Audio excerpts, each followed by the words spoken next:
This year's mini set for the Pokemon TCG is almost here and marks a major crossover between the TCG and the Pokemon Go mobile game.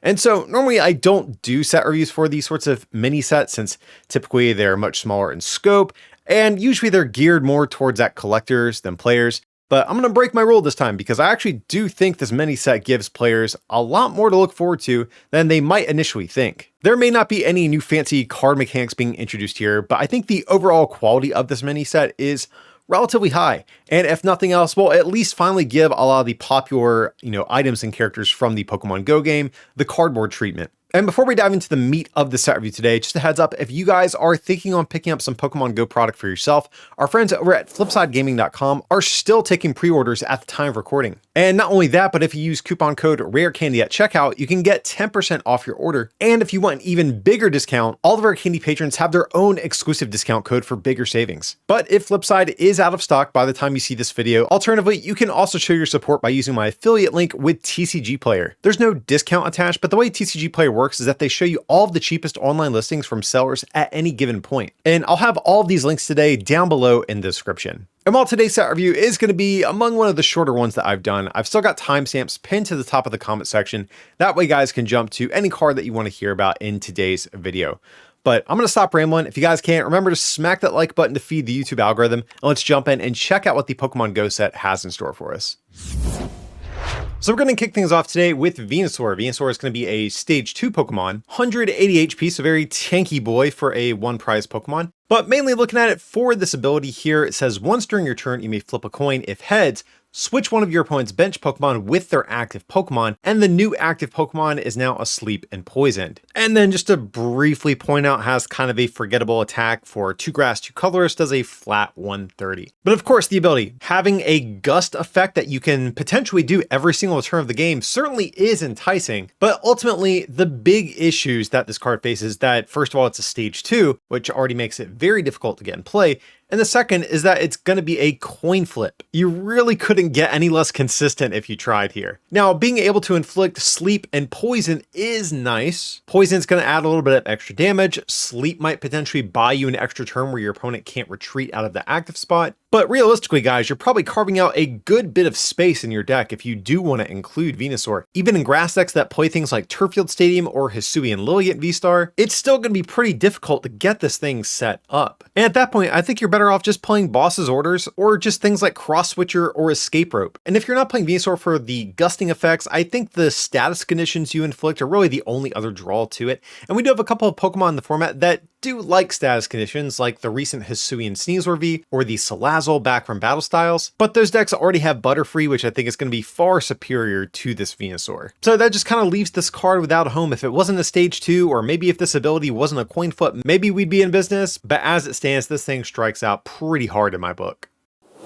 That being said, we do have another Venusaur in the set. This one, I think, much more enticing. That's going to be Radiant Venusaur. So this one's going to be a basic, and of course, as with all Radiant Pokemon, you're only limited to 1 in total in your entire deck. Much like its stage 2 counterpart we just looked at, the ability I think is the main draw to this card. This one says once at the end of your turn after you attack, you may use this ability and draw cards until you have 4 cards in your hand, and then does have an attack of its own for 2 grass and a colorless does 90, and your opponent's active is now burned, confused, and poisoned. So once you factor in the status conditions, you're effectively doing 120 plus confusion for 3. Definitely not the main reason we would ever want to play Venusaur here. The ability, I think at a glance, might seem a little weird though, because usually when we see these sorts of effects, they normally have you draw those cards immediately, like with cards like Burrell or Kricketune V. And having to wait till the end of your turn where you can't play the cards that you draw might have some people scratching their head initially, but I actually do think there are a number of different decks that could like this. I think that's going to be mainly decks who have attacks that influence their hand size, with definitely the biggest example being the Rapid Strike Malamar, because every time you attack with Malamar, you're shuffling in Rapid Strike cards from your hand back into your deck, usually leaving you with only like a 1 or 2 card hand for the next turn. But if you're choosing to play Radiant Venusaur, you can actually preemptively refill your hand for the next turn. But that being said, I think generally speaking, most decks aren't going to prefer this Radiant Venusaur. I know there are certain advantages this gives you over Barrel. Let's say you play down your hand to almost nothing to be able to really reach for a KO. Well, if your opponent chooses to boss up your Barrel and knock it out,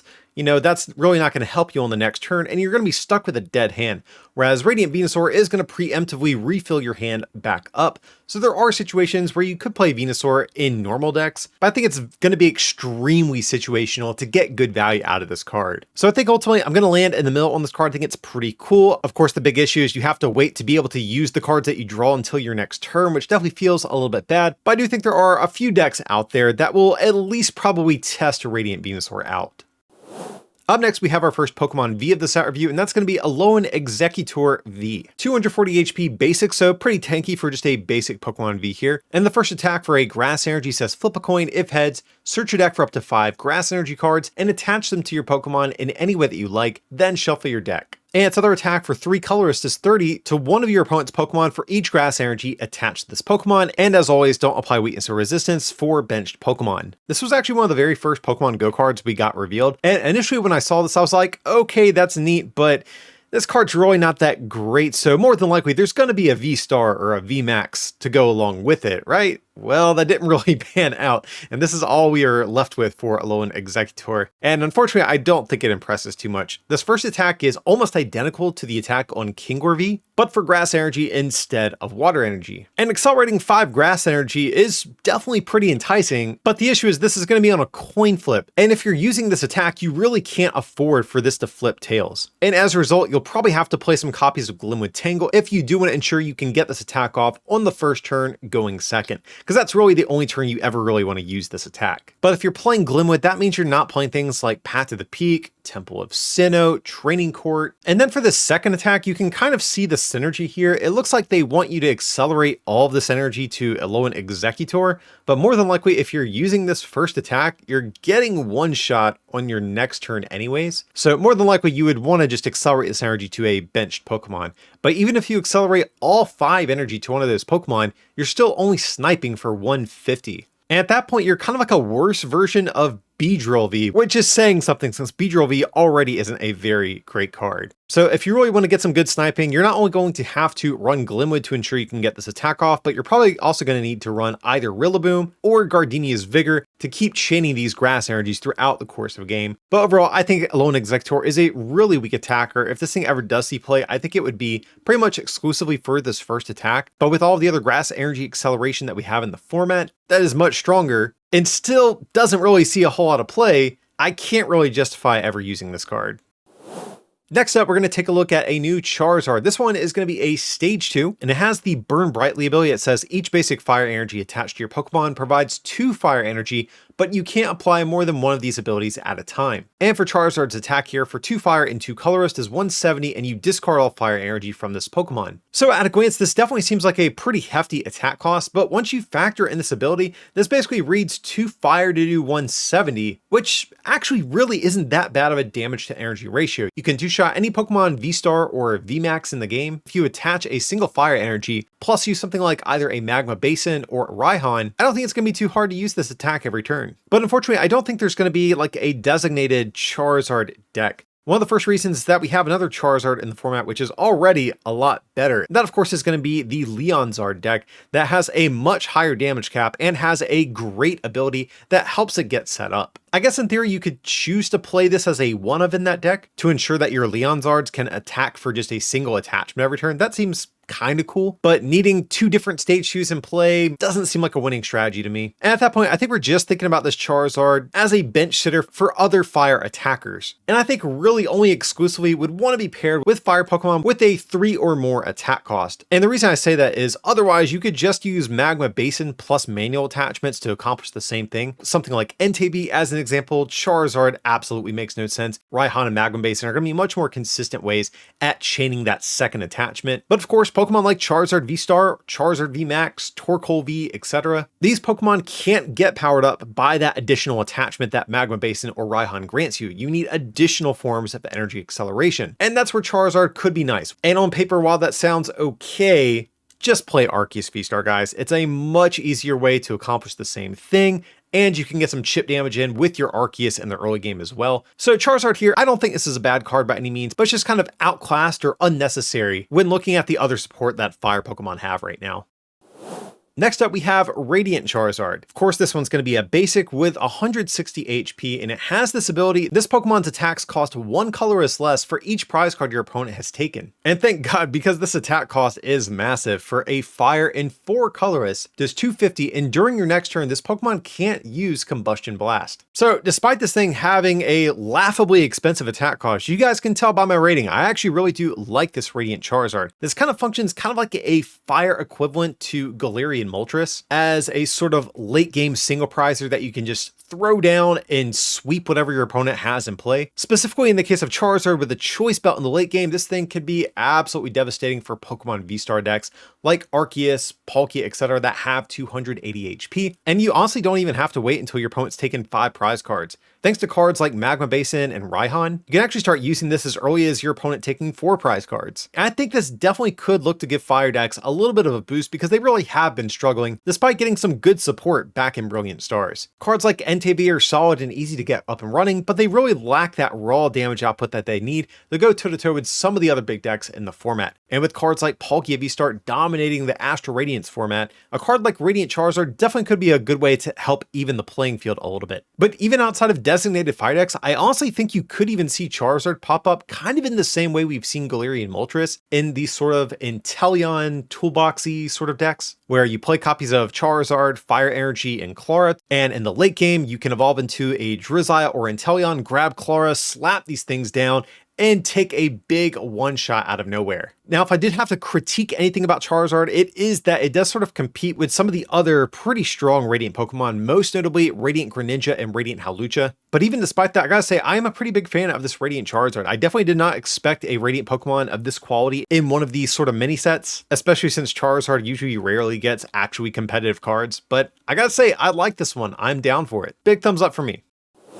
Next up, we're going to take a look at all of the legendary birds. We have Moltres, Articuno, and Zapdos coming out in the Pokemon Go set, and they all are kind of the same, just with their abilities and attack costs changed to reflect their individual types. So Moltres says your basic fire Pokemon's attacks, except any Moltres, do 10 more damage to your opponent's active Pokemon before applying weakness and resistance. And similarly, Articuno is for water Pokemon and Zapdos for lightning Pokemon. And then they all have a pretty vanilla attack for either 2 fire, 2 water, 2 lightning, and a colorless, just as a flat 110. So one of the things that is nice about these cards is that they actually stack. So in theory, if you do have 4 Moltres or 4 Articuno or 4 Zapdos, you can actually do a permanent plus 40, which is kind of enticing, I gotta say. But realistically, you're probably only ever gonna have the bench space for like 1 or 2 of these things max. And there's really not too many great basic Pokemon that we could look at where just having 1 or 2 of these in play fixes their math. I think the big ones that come to mind are definitely going to be the legendary dogs, but all of those cap out at 220 with a choice belt that's 250. And at that point, you would need 3 of these if you want to be able to one-shot Pokemon like Palkia or Arceus. And I really just don't think that's a winning strategy. One of the only Pokemon I could see when coming through the card pool was actually with Zapdos, and that's going to be Vikavolt V. Vikavolt V has a pretty strong attack that item locks your opponent, but unfortunately comes at the expense of only doing 50 damage at a time. And with cards like Zapdos on top of things like Choice Belt or Radiant Hawlucha, who knows, maybe we can finally push Vikavolt V's damage output high enough to be able to take reliable 2 or 3 shots. So overall, I just really can't get behind these cards right now. So as you would expect, we do have a Stage 2 Blastoise to round out our Kanto starters. And Blastoise has a pretty cool ability here. It says once during your turn, you may search your deck for 6 energy cards and attach them to your Pokemon in any way that you like, then shuffle your deck, but if you use this ability, your turn ends. And Blastoise does have an attack of its own for 4 colorless, does 90 plus 30 for each water energy attached to this Pokemon. So you get about 2/3 of the way through reading this ability, and it's kind of exciting, but then they hit you with that your turn ends nonsense at the end of this. And that kind of, I think, kills any chance of this card seeing play. But, you know, that being said, I am going to sort of play devil's advocate with myself over here, and I'll at least highlight some things you could attempt to try. One of the big draws to this ability is the fact that it does not specify basic energy, which honestly is really huge. Being able to accelerate special energy is traditionally very difficult, and being able to grab 4 double turbo energies as an example out of your deck is pretty enticing, I've got to say. So if you were intent on using Blastoise, I think there is a world where maybe you just wall with Diancie for a few turns, and while you're walling with Diancie to stop things like bosses' orders, you can accelerate a ton of energy energy to maybe a Blissey V,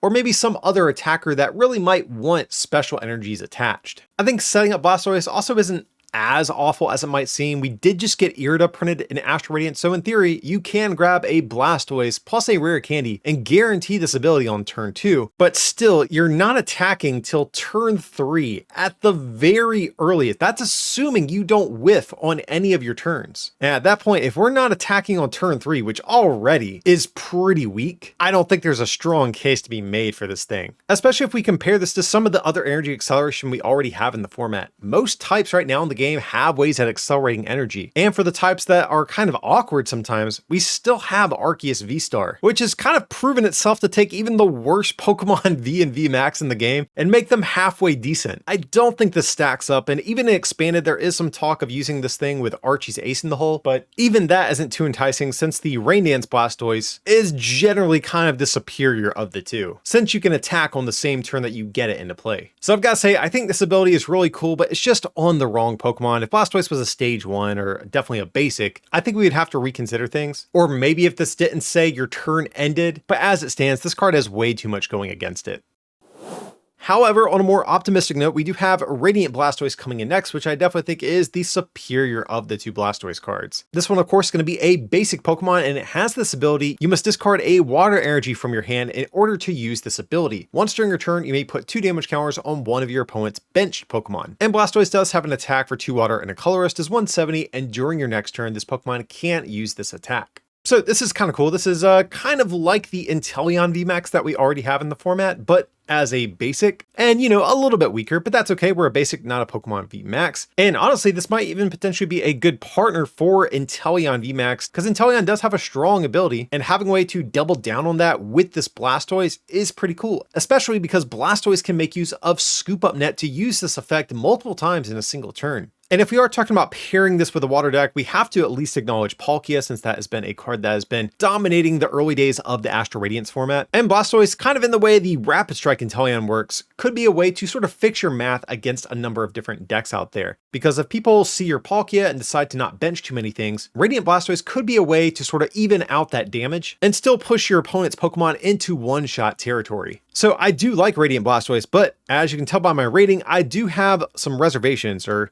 I guess really just one when it comes to this card, and it's that it has to compete with 2 other fantastic Radiant Pokemon that water decks really want to use. Those of course being Radiant Greninja to discard energy to draw more cards, and Radiant Hawlucha to fix your math against Pokemon VMAX. The 30 damage increase with Hawlucha is actually really relevant. Blastoise only hitting bench Pokemon and only for 2 damage counters as opposed to Hawlucha's 30 to the active is, I think, a slight knock against it. And then of course, if you're discarding energy, getting to draw cards every turn with Greninja is a really hard effect to want to turn down. If there is a Radiant Pokemon that is going to challenge those for deck space and water decks, it's definitely going to be Blastoise. But the issue is Greninja and Hawlucha are so good as it is, and I'm just uncertain if Blastoise is going to be able to make enough of a case for itself.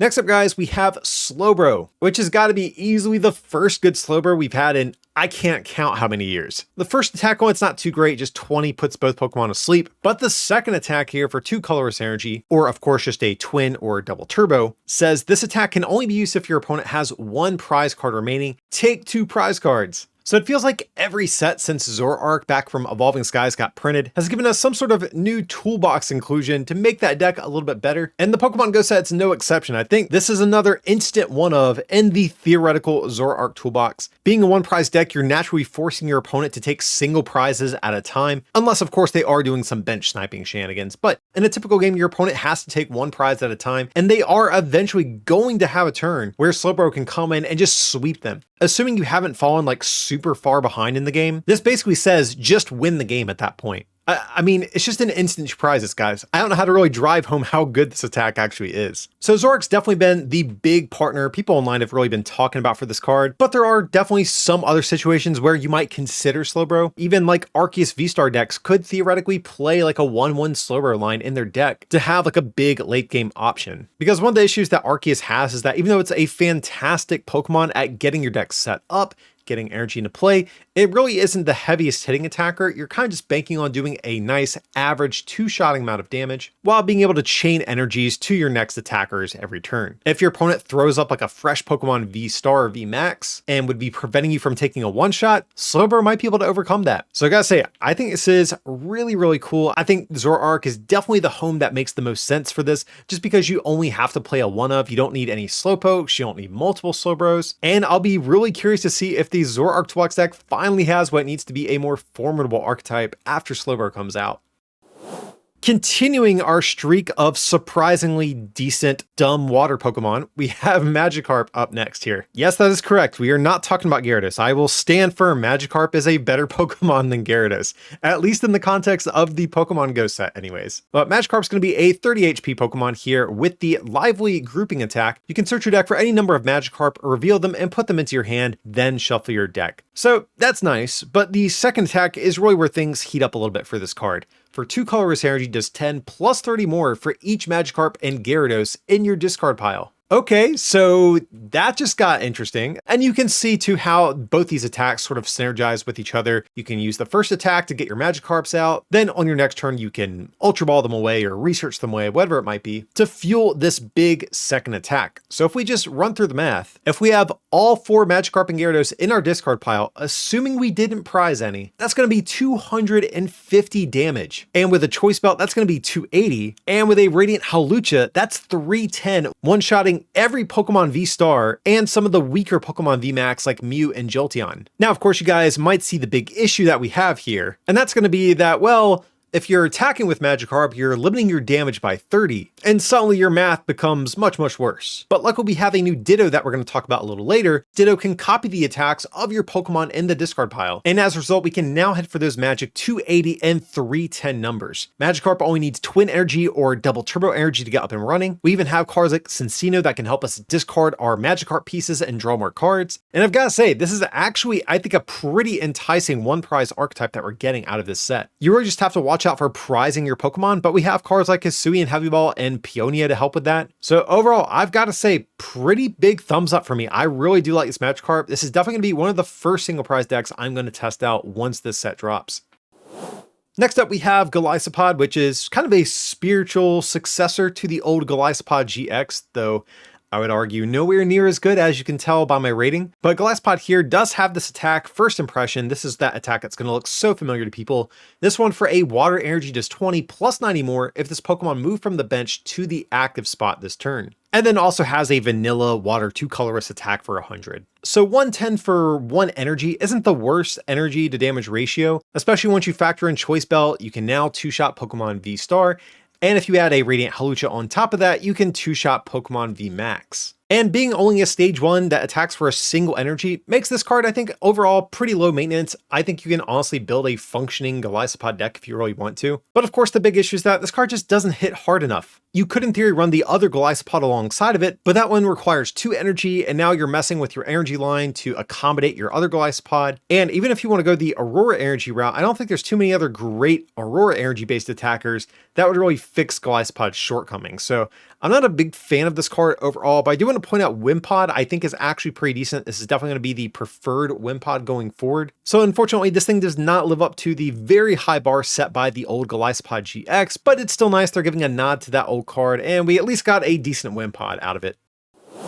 Next up, we have the big mascot of the Pokemon Go set. That is going to be our boy Mewtwo finally getting the Pokemon V-Star treatment. Unfortunately, Mewtwo V really isn't too special, but Mewtwo V-Star, much more enticing here. 280 HP, which is great. That's going to make it right up there with Arceus and Palkia for having the most V-Star HP. Dark Weakness, Fighting Resistance, and a 2 retreat cost. And it has this first attack for a Psychic and Colorless, says discard up to 3 Psychic energy from your Pokemon. This attack does 90 damage for each energy you discarded in this way. And its V-Star power for the same attack cost does 120 to each of your opponent's Pokemon V, and this damage is not affected by weakness or resistance. So if this first attack sounds a little familiar, it probably should. This is actually just like a buffed version of the attack that we already have in the format on Alchemy VMAX. Mewtwo is a little bit more limited in the sense that you're capped out at discarding 3 energy, but the multiplier modifier is significantly better on this thing. So if you discard 3 energy, that's 270, which is pretty good as it is, but as you guys know, you're going to be just 10 damage shy of knocking out all of the best V-Stars, those being Arceus and Palkia right now. But luckily at that point, you're only a choice belt away from fixing your math. And even though I think most of the shock value of this card is in this first attack, I think this V-Star power is actually really solid too, because if you prioritize popping Star Raid at the beginning of the game, once you evolve into your Mewtwo,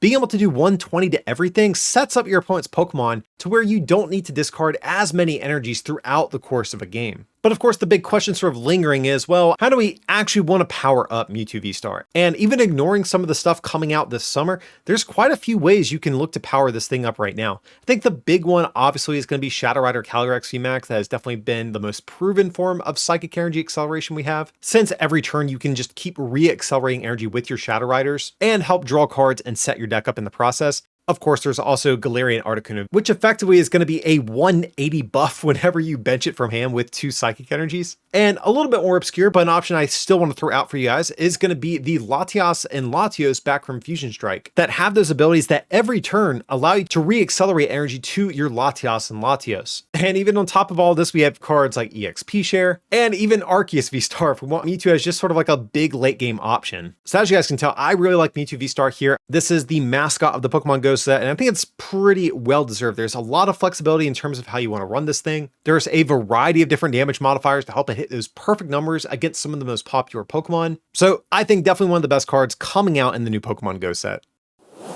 Next up, we have Lunatone and Solrock here, which of course are usually a pair of Pokemon that go together, and these are going to be no exception either. Both these guys have 90 HP, which is great. That does make them level ball searchable. But Lunatone here for a Psychic Energy says discard a card from your hand. If you do, draw 3 cards. And its second attack for 3 Colorless Energy does 30 plus 30 more for each Psychic Energy attached to this Pokemon. And then taking a look over at Solrock here, the attack is pretty awful, but the ability definitely does pair nicely with our Lunatones. It says once during your turn, you may attach a Psychic Energy card from your discard to one of your Lunatone. So you guys can definitely see the synergy they are pushing here. Obviously, the idea is you can use Cycle Draw to get your deck set up, use Solrock to re-accelerate that energy on the next turn, and start attacking with your Lunatone. But yeah, there's some pretty big issues here. I think one of the big ones is just the fact that Lunatone can never tank a hit. It's basically going to be impossible to ever build a Lunatone up to have enough energy to do a meaningful amount of damage. Like, I think you're going to be lucky to get 3 energy on Lunatone every single turn, and at that point, you're only doing 120 for 3. Like, yeah, I know you can get down Choice Belt to help 2-shot Pokemon VSTAR, and a Radiant Hawlucha on top of that helps 2-shot Pokemon VMAX. But overall, I think this is going to be a really clunky way at trying to pull this off. Like, even if you have 4 Solrock in play and are using cards like Raihan on top of this, I just don't think you're ever pushing Lunatone into one-shot territory.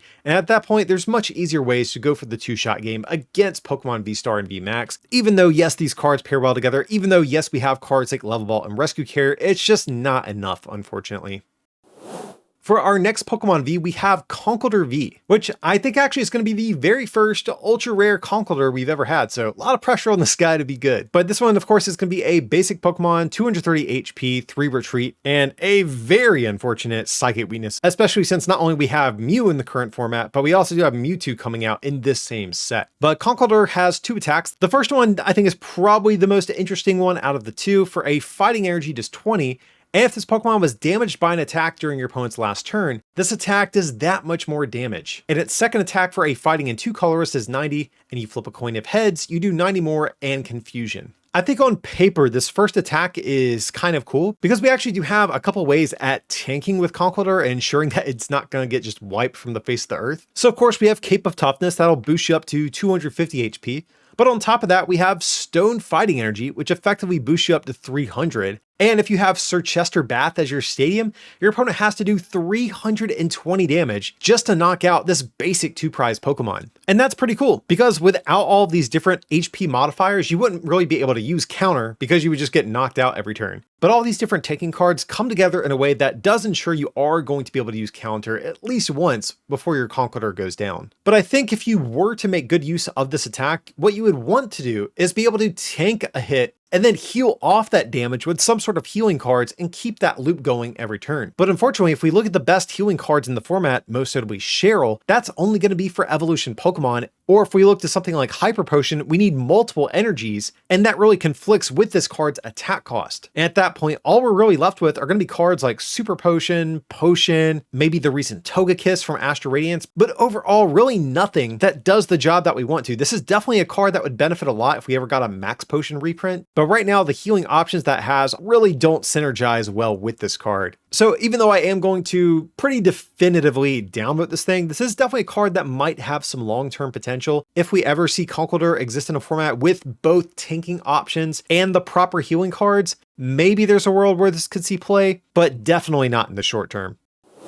Next up, guys, we have Alolan Raticate, which might actually look a little bit familiar to anyone who's played for a while. It's going to be a stage when it says search your deck for a card, put it into your hand, and shuffle your deck. But more interestingly, the second attack is the one that will probably jog some people's memory here. Has Super Fang. For 3 colorless energy, you put damage counters on your opponent's active until its HP remaining is 10. So this is going to be the same gimmicky Super Fang attack that we saw on the Raticate all the way back from Boundaries Crossed. And that was a card that people tried so hard to make work, and it never quite caught on, unfortunately. Even in recent years in Expanded, we've seen people keep trying as new cards get printed, but it's never quite stuck in the way that I think people really wanted it to. Without getting into the specifics of the metagame that existed when Raticate was first printed, I actually think this Alolan Raticate is actually entering a format that is much more hospitable to it than the one its predecessor was printed in. But the big way we want to capitalize on this attack is you want to put your opponent down to 10 HP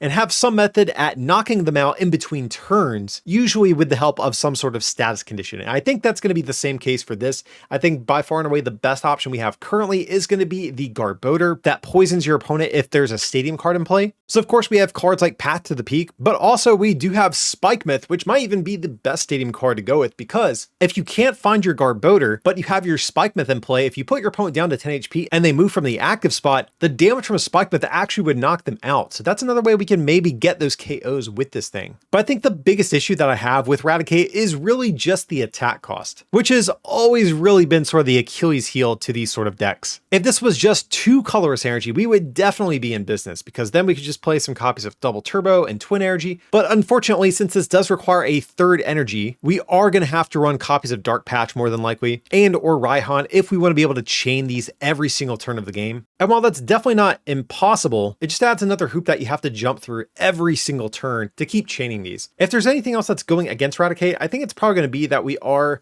slowly trending more and more away from 3 prize Pokemon and more towards 2 prize Pokemon. And that does start to make Raticate a less and less enticing attacker over time. And of course, that's not even mentioning 1 prize decks. I think Alolan Raticate is just going to get bodied by stuff like Regigigas or Malamar, whatever it might be. And while it's not pictured on screen, I also do want to point out the Alolan Rattata only has 40 HP, which is also a pretty big red flag, because again, that means single prize decks like the Regigigas deck can snipe it off the bench, or Inteleon decks can just do 2 quick shootings to pick it off before it gets to evolve. But a part of me does still really like Alolan Raticate. We have great energy and stadiums that pair well with this.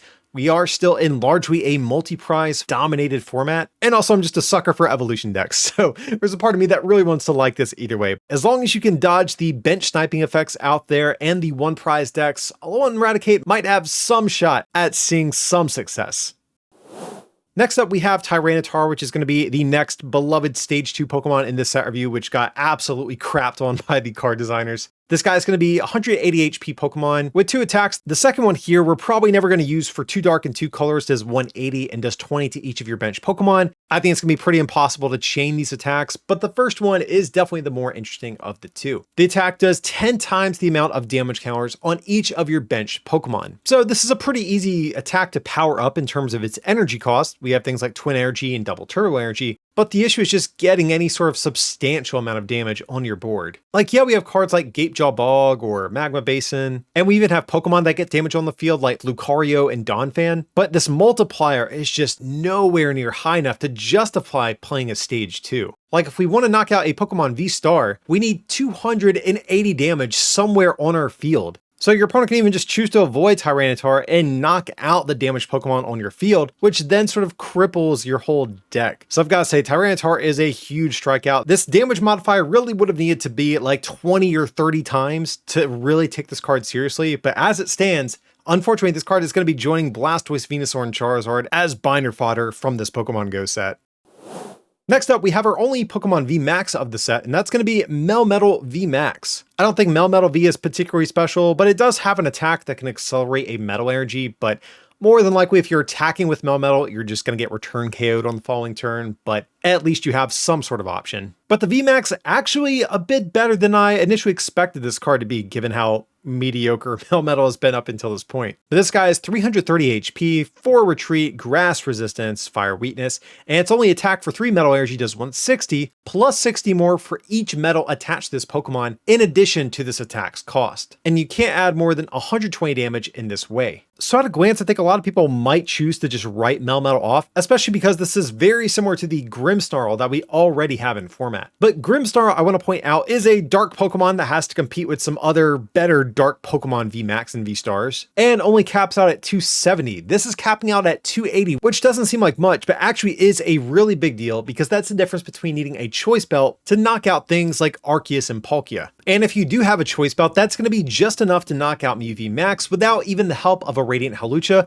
which you could still theoretically play to deal with the other VMAXs still running around in the game. Of course, the big issue this card faces at the point is that you basically need 5 energy to get off this attack at its full potential. And I think if we ever were to build around Melmetal, my knee-jerk reaction is that we would probably go a route kind of similar to some of the early builds of the Origin Dialga deck, where you just kind of wall with Diancie for a few turns while you use Intrepid Sword to get a bunch of metal energy in play. And once you're ready to attack, you move all that energy with your Bronzong and go in with Melmetals and take big back-to-back KOs with this thing. Initially, at least, that definitely seems like the best way to go with this deck. And if we do choose to go that route, I think we do have to at least ask, well, what's the incentive to play this over Dialga? Especially since Dialga has a great V-Star power that allows you to get another turn. But I think the big reason we would want to play this is just because of the numbers that it hits. Dialga definitely has one-shot potential, but it's going to require 2 to 3 more energy, which makes Melmetal probably a quicker attacker to get up and running. And having 330 HP means pretty much nothing is going to be one-shotting you. I think the big issues that you're going to be facing with Melmetal is just time, really, because you need several turns to amass a bunch of energy to play with Zacians, and that might give your opponent enough time to get enough easy prizes to just have to deal with a single Melmetal in the late game. So I'm still a little bit unsure of where Melmetal is going to land, but I definitely think this is my favorite out of all the Melmetal cards we've seen so far, for whatever that's worth. And it's definitely going to be a card I'm at the very least going to try out.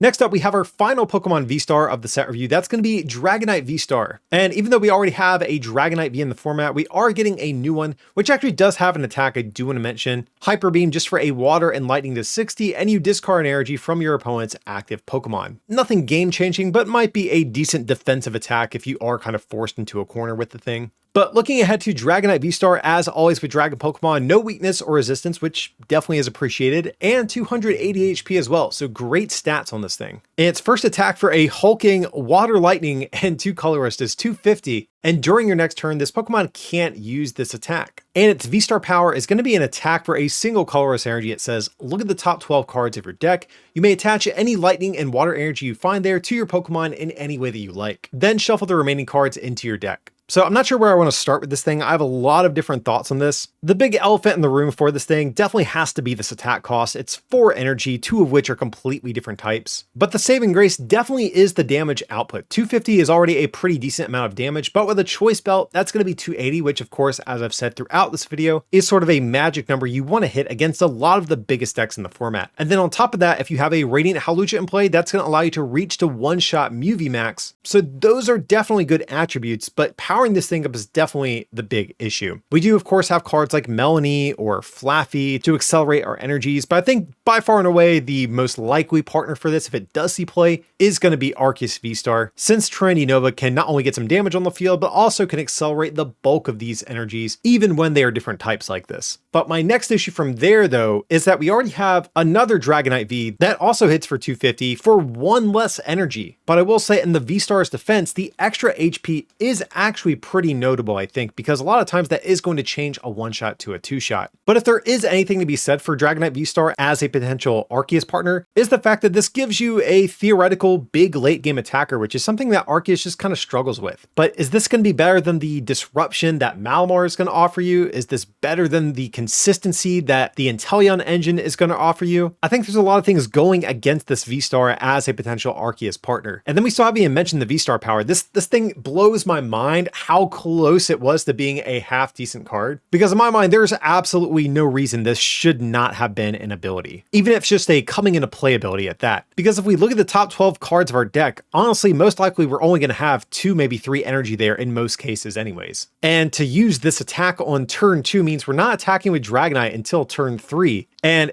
after we use this V-Star power, we're probably going to get swung on. If we don't get knocked out, well, now we have a Dragonite fully powered up that's just going to go down on the next turn with no way to follow it up. So again, I have absolutely no idea why this was not a V-Star power. Makes absolutely no sense to me. So as you guys can tell, I'm really conflicted about this card. I do think it's worth trying out in Arceus because it is tankier than the regular Dragonite V, but there's still a lot going against this card, and I would not be surprised if it also just sat in people's binders.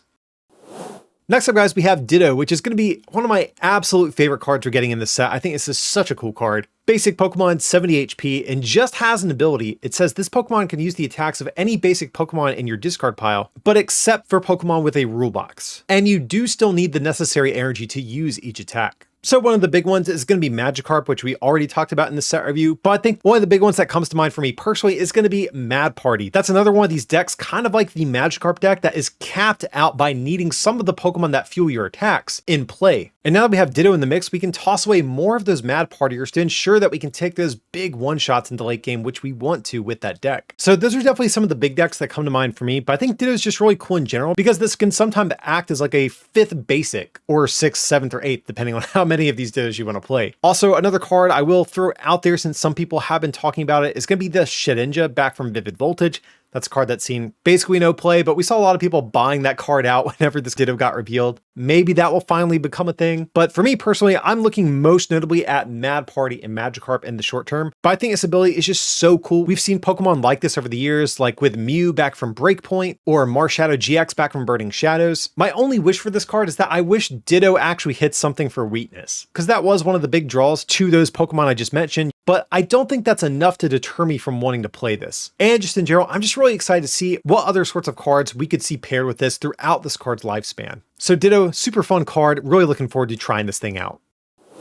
Next up, we have Snorlax. This is going to be another Pokemon that is giving a nod back to one of its predecessors, and that's because of this ability. It says, as long as this Pokemon is in the active spot, your opponent's active can't retreat. And then it does have an attack. We probably won't ever use it, but it is there. For 4 colorless energy, does 150, and this Pokemon is now asleep. But the ability, as simple as it is very good. This is the same ability we saw on the old Team Plasma Snorlax that actually did see play in a couple of different decks. Like we even saw a quad Snorlax deck at some point, literally just for this ability. The Snorlax never attacked. And the reason for that is this makes for a very disruptive, annoying effect that can potentially trap your opponent's active while they deck out. That's the general goal for a card like this. You can throw down Snorlax, maybe use cards like Yellhorn to confuse your opponent, use annoying cards like Temple of Sinnoh or Crushing Hammers to disrupt their energy, and just keep one of their Pokemon just locked in the active turn after turn, especially if they're not playing any physical copies of Switch and are just playing like air balloons. If you bring up something like a Crobat V, a lot of the time that Pokemon is just never going to move and they'll deck out. So while I'm not a big control player myself, there's definitely a couple of other cards I could see pairing nice with this. There's the Luxray V that just came out. You might be able to use its first attack to discard their Switch cards from their hand. And you can use cards like Dialga to get back some of those cards like Yellhorn and Crushing Hammer every turn of the game to keep your lock going if your opponent does manage to break out of it at different points. So I gotta say, Snorlax, this is a card I probably won't be using, but one I am definitely terrified to go against. I think control players are absolutely gonna love this one, and I'm very curious to see if this thing is gonna pop up and see the same success that its old Plasma predecessor did. Next up, guys, we have our first Ambipom card in what feels like forever at this point. But this guy's going to be a stage 1 Pokemon with 90 HP. So right out the gate, love the fact this is 90 HP. That means both this and Spray Evolution are going to be level ball searchable, as well as some of the partner Pokemon we could theoretically pair this with. But Ambipom has this ability. It says, if any damage is done to this Pokemon by attacks, flip a coin. If heads, prevent that damage. So the same ability that we have on the Dragapult back from Rebel Clash, I think it was, and has an attack of its own for a colorless energy. You flip a coin for each energy attached to this Pokemon, and this attack does 60 for each heads. So again, another attribute that is kind of ripped from some older cards. This is basically the same attack we had on the Maractus, I think from Sword and Shield base set. But despite inherently taking up more deck space being a stage 1, I actually think this is a bit better than Maractus. Like I said, having 90 HP is actually huge for this theoretical deck, but also Ambipom has this ability which Maractus did not have, which might sometimes buy you an extra turn, which actually could give you an opportunity to chain even more energy into play on this thing. And I think from there, the next question we have to ask is, well, how are we actually going to get Ambipom powered up? And it does have a few different ways I think you could look to. Probably the most notable ones being Cherrim and Flaffy, which both kind of do like inverse things. Flaffy, of course, is going to allow you to accelerate your lightning energy to Ambipom from discard, whereas Cherrim's going to allow you to accelerate grass energy from hand. Cherrim might be stronger since just inherently you can get more additional attachments per turn with that. It's just kind of contingent on your hand size and how many cards you can draw in a turn. But we also do still have cards like powerful Colorless Energy, like Twin Energy as well, that we can run to get some additional damage for each attachment. And to maximize our damage output, we do still have Glimwood Tangle in the format as well to ensure that we can reflip for this attack to hopefully do the right amount of damage that we're looking for. And guys, you're not dumb. You know that's going to be the big issue with this card. It's just the general reliance on coin flips as a whole. We have to flip coins to make sure we're not knocked out. We have to flip coins for this attack. And that might ultimately be this card's downfall, much like in the way that Maractus hasn't really ever caught on. Ambipom definitely kind of runs that same risk for pretty much the same reasons. So this might just be a fun deck to take to locals or play on PTCGO on the ladder for fun, but probably not going to be your next regional winning deck or anything. And for our final multi-prize Pokemon of the set review, we have Slacking V. Slacking is going to be a basic Pokemon with 230 HP, fighting weakness, and a 3 retreat cost. And it does have this ability that says this Pokemon can't attack if you have 6, 4, or 2 prize cards remaining. And its only attack here for 4 Colorless Energy does 260. So that definitely has my attention. And just in general, I think Slacking probably isn't as bad as you might assume. I know this ability is going to shut down your Slacking from attacking, but one thing I do like about it is that you do have control over it. You can kind of map out your prizes in a way that doesn't interfere with this ability, but at the same time, this is actually an ability we can easily just get rid of if we don't want it, because we can just throw down a path to the peak at any point and shut this thing off while also disrupting our opponent in the process. 260 is actually a pretty good number, I have to say. With a choice belt that's going to bump us up to 290, knocking out any of the Pokemon VSTAR, and with a Radiant Hawlucha at that point, we can actually knock out not only Mew VMAX, but some of the other VMAXs like Ice Rider. Now, of course, things get a little bit dicey if you do have your path to the peak and play at that point, but nevertheless, it is going to be an option for you. So I don't think we're ever really building a designated Slacking deck, if I'm being honest, but I could see this maybe as a potential late game hitter in Arceus VSTAR decks. Because without Arceus, you probably would be reliant on something like Double Turbo Energy to get up and running, but you really honestly don't want Double Turbo because it really destroys the math for this attack. But with Arceus VSTAR, we can accelerate the bulk of our energy with Trinity Nova and then just slap down a single attachment on the following turn if we need to. I think the big issue there, though, is Slacking only does have 230 HP, which means that it is a little bit of a target. But most of the partners that Arceus has are these big hulking V-Stars or V-Maxes that take up a lot more deck space than this Slacking would. And if you are just playing like this mono colorless sort of Arceus deck, maybe just with an Inteleon engine, you also could theoretically play powerful Colorless Energy if you wanted a way to augment your damage, or maybe to knock out Mew VMAX without needing Hawlucha. So Slacking is definitely a bit of a cumbersome card to make use of, pretty appropriately, I might add. It is Slacking after all. But giving Arceus decks a potential strong late game hitter is something that we should at least treat seriously enough to probably experiment with, before writing it off completely at least. And for our last Pokemon of the set review, that is going to be a new Burrell. Burrell is going to be, of course, a stage 1 Pokemon with a pretty forgettable 3 energy attack, but the ability is the reason we're discussing this thing. It says, as long as this Pokemon is on your bench, cards in your deck can't be discarded by effects of your opponent's attacks, abilities, item cards, or supporter cards. So this is a pretty hard counter that we have to milling effects, and one that's actually like pretty easy to get and play too. A lot of decks right now just in general are playing Burrell already to draw cards, so being able to slot one of these into your deck for these potential milling decks is something that's really not too difficult to do. Or alternatively, this could just be like a decent Zoroark target in some sort of Zoroark toolbox. But as you can tell by my rating, the issue I have with this card isn't the fact that it's a stage 1, it's just the fact that milling decks aren't really a thing right now. Like, Durant's really not a bad deck by any means, but that's not really a deck that is seeing any sort of widespread play. Certainly not enough to where you would actually commit additional deck space to be able to deal with it. And even if Durant was seeing play, it's still a beatable deck. I don't think you necessarily need to play Burrell if you want to combat against that. So this is a card that I think has a very bleak outlook in the short term. But of course, as more and more cards get added to the card pool, we will have to revisit Burrell if we do get some stronger milling effects. But right now, there's just nothing in the format that's worth taking seriously enough to commit to including a stage 1 as a tech card. Getting into the trainer cards of the set, we're going to be taking a look at all 3 of the team leaders from Pokemon Go. We have Blanche, Candela, and Spark. Much like with the legendary birds, all these are basically the same card, but with a different typing for each one. But they all say draw 2 cards, and if you drew any cards in this way, flip a coin if heads, attach a water or a fire or lightning energy from your discard pile to one of your Pokemon. So let's just get this right out the way. Blanche is absolutely awful, by far and away the worst of these, because Melanie just exists and is better. It's not a coin flip and you draw more cards.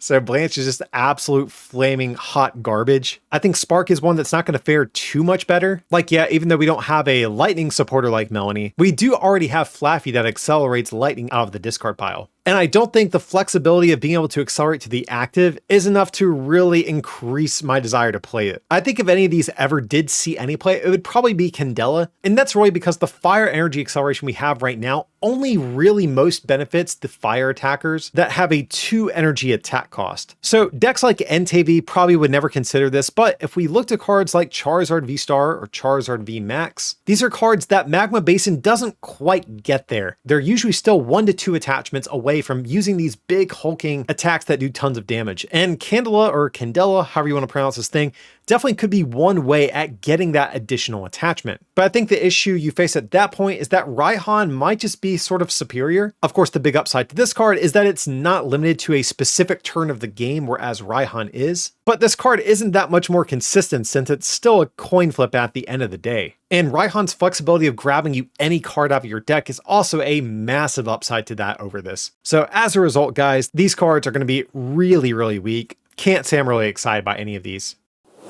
Next up, we have Egg Incubator. This is going to be an item that says flip a coin. If heads, search your deck for a basic Pokemon and play it on your bench, and shuffle your deck. If tails, put this card on the bottom of your deck instead of discarding it. So I know you guys can tell by my rating, I'm not super stoked on this card, but I do want to go to bat for this thing a little bit because I think people are being a little bit unnecessarily harsh on it. Even though in the short term, I don't see a place for this card, I still think this is a little bit better than some people are giving it credit for. Like, the big comparison people are making is that this is basically like Pokeball, but limited to just basic Pokemon. But the big issue with these sort of coin flip items is that once you play them, if you flip tails, I mean, you're screwed. That card is done. It is gone. You are not getting that thing back. But in the case of Egg Incubator, I do think the secondary effect does actually mitigate the big issue that these cards normally face. I know going to the bottom of your deck isn't ideal, but there's plenty of ways at reshuffling the order of your deck. And just in general, having the extra flexibility to grab another basic at some point, even if it's later in the game, is still a good utility to have. And on top of that, for a while, one of the most popular Pokemon search cards in the format was Duel Ball. I mean, this was many years ago at this point, but Duel Ball had you flip 2 coins and let you get a basic for each heads, and there was no upside if you flip tails. And again, this was a very competitive card in a couple of different formats. So I'm not as turned off by the coin flip aspect of this card as some people out there might be. But I think the big issue that this card faces is just that in the short term pre-rotation, there's not a whole lot of reason to play this because Quick Ball exists. But I still just want to urge people, this is not as bad, I think, as some people are saying. So it's still ultimately a down vote for me. It's too situational for the moment, but it's a card I am going to keep in the back of my mind, especially after the rotation.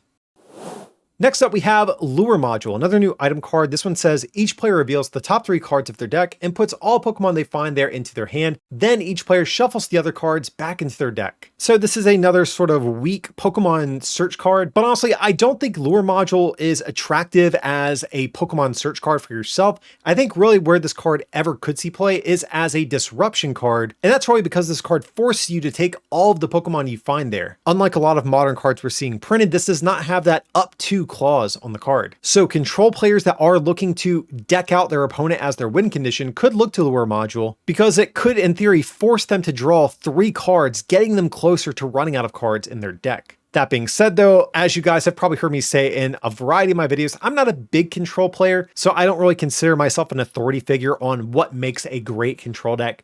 All I know is this is definitely one thing that is in their toolbox, and we'll have to see if it's going to be something that control players might gravitate towards in the future. But even in that situation, it's not guaranteed. Your opponent might not hit any Pokemon, and this might just end up being a dead card most of the time.